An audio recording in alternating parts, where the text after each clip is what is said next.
Bizim üçün darıxmışam, şeir yazsam gələrsən mi?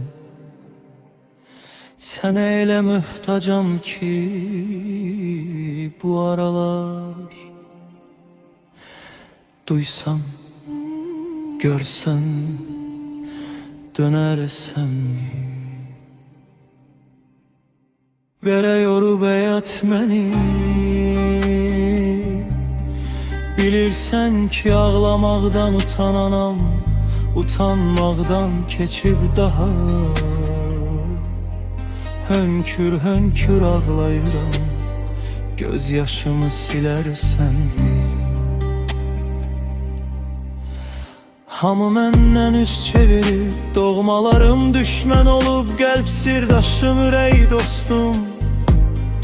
Bilsən necə təklənmişəm, gəlib mənə ürək dirək verərsən-mi?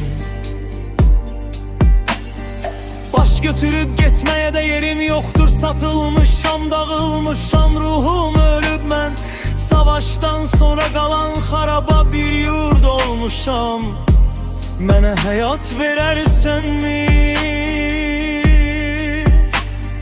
Gənc deyiləm, bahacanda can qalmayıb, oxşadığın saçlarımı görməyəli çox ağarıb.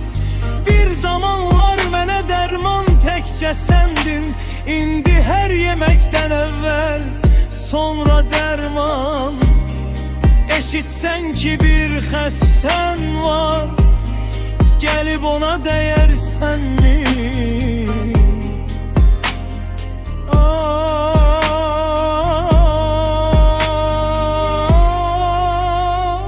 Hər gün qonaqsan yuxuma, ruhum gecə olan kimi sənə gəlir. Nə olar ki sən gerçəkdə mənə gəlsən, qucaqlasan. Mən də sussam, qayğılardan uzaqlaşsam, sən də qalsam yenə məni əvvəlki tək sevərsən-mi? Bizim üçün darıxmışam, şeir yazsam gələrsən-mi?